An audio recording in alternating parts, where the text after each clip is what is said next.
Congressman, let me kick it off with you. Your reaction to Ted Cruz last night.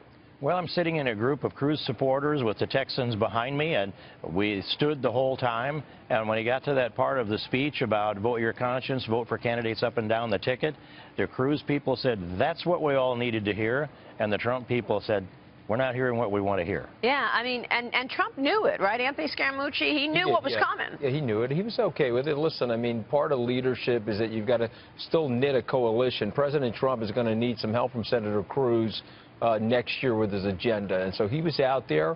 I didn't agree with it. I don't think it was the right thing to do, particularly on that stage last night. It's not sportsmanlike. It wasn't great team play. But I give the candidate a lot of credit for letting it happen. Did he lose support as a result of that, Congressman?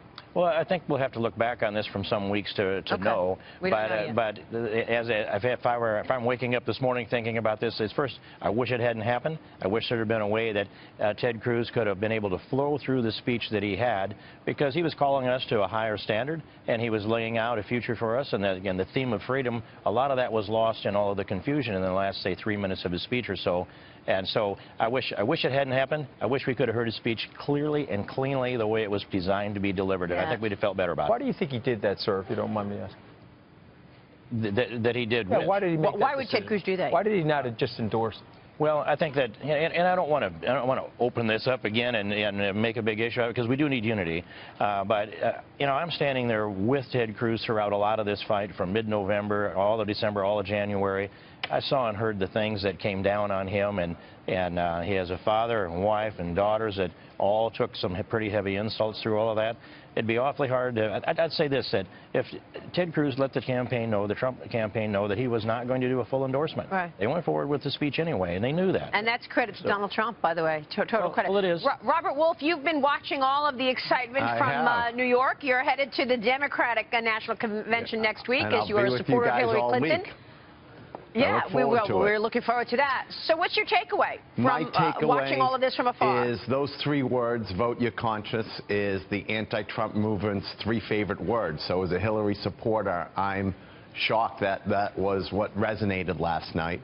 I also think they totally overshadowed Pence's speech. If you look at every paper today, the headline news is Cruz, not Pence. And so I think it was a very tough night for the Trump group. And you know, I would agree with Steve King that we probably don't agree on too many things, but I would agree that, you know, he took a lot of shots at Cruz over the months. And, you know, what's surprising to me is it was supposed to be a unity week, and 3 of the top 6 nominees are not supporting Trump: Kasich, Bush, and Cruz. So I would not call that unity. I would say that the goal of the RNC convention is to unify and broaden, and that did not happen this week. Now, are we going to see that kind of division next week? I know there's a lot of Bernie Sanders voters out there who are not going Hillary Clinton, Robert. Together. Well, we'll see next week. I hope that doesn't happen. I can't forecast. You don't even know the lyrics to that song, Robert. I don't. I have to admit, I've never been to that type of camp. But, you know, I wouldn't even know how to spell it, but, you know, whatever. So Hillary Clinton, Robert, has been the focus of attack certainly all week, and certainly last night, where Governor Pence sympathized with Clinton on needing a new title. Listen to this. You know, Hillary Clinton wants a better title, and I would too if I was already America's Secretary of the Status Quo. In contrast to Donald Trump, our national security and foreign policy elites, led by Hillary Clinton, are incapable of speaking with such honesty. While they lie about the threat, we need to tell the truth about the danger. Vote for the candidate who can't be bought, sold, purchased, bribed, coerced, intimidated, or steered from the path that is right and just and true. Well, I'd be happy to have a debate on the status quo. As you mentioned this morning, the markets are at an all-time high, and President Obama's ratings is now higher than President Reagan at the same point in their campaign. So, you know, they're calling it the Trump rally, Robert. They're calling it the Trump rally. Maybe only those 20,000 people sitting in that stadium. I haven't heard that. But I think, listen, I think the secretary has to tell everyone what her policies are going to be, and I think, you know, we had a night that's called Make America Work Again, and no one talked about the economy. I think 19 of the first 25 speeches were anti-Hillary as opposed to saying anything about Trump. So, like I said, I don't really understand how you broaden the appeal of your base, but certainly you threw a lot of red meat to the crowd. Well, Robert, I will say you do look pretty happy this morning, and I understand if you look at the Dow, it makes anybody happy to quote those statistics. But what I didn't hear in the convention was nearly enough about our national security and foreign policy. And I wanted to hear some a strategic approach on how to defeat the ideology of radical Islamic jihad. And so I'll put that up on the table for tonight. I'm hopeful that Donald Trump will lay that out with details on how to defeat the ideology. That's the most important thing out there to face it. It's our national security, and we haven't been strong enough on that throughout this convention so far. What's Hillary's plan on that, Robert? You know, Congressman, I would agree with you. I think that we're getting away from the two most important issues because of a lot of the populist rhetoric by all sides. And I would agree, foreign policy and the economy are still the most important things. They're still the bookends that will drive voters. That's where the independents are going to make their decision on. It's not going to be on, you know, who yells something anti-who. It's going to be who's pro-something.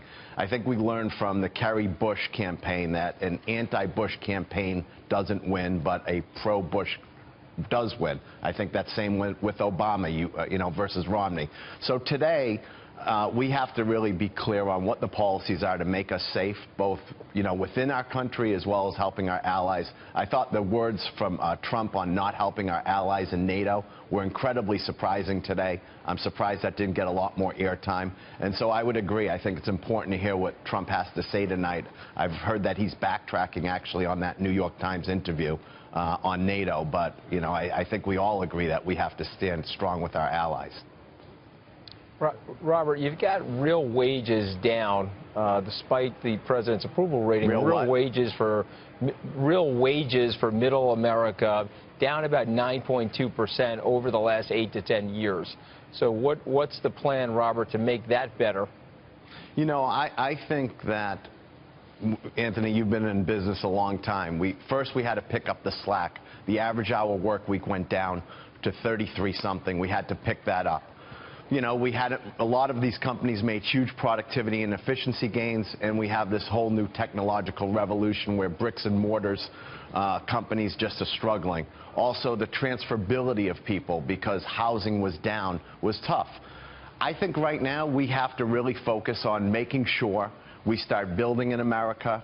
You know, obviously, I'm for free trade. I think it's incredibly important that we trade with all of the countries and we don't have barriers around our country. I'm for smart and good free trade with right labor laws and right environmental laws. But I think that the more we talk this incredibly protectionist tone, it does not help our manufacturing.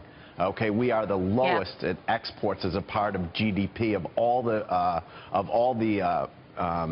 the developed countries, and we only have export about 11%. I mean, Germany's up at 50%. So we have to make sure we get our hard workers and our hard laborers back again, and that will be the way wages pick up. Yeah. Robert, real quick, who do you think Hillary's VP is? You know, I think it's going to be either Senator Kaine or Governor Hickenlooper. I don't think she will pick a senator that has a governor that's a Republican, because we'll lose that seat in the Senate. So I think that I know a lot of people are talking about Warren and Sherrod Brown, but I don't think that she will pick someone in a government-run state. So I think it's going to be Kaine or maybe Hickenlooper.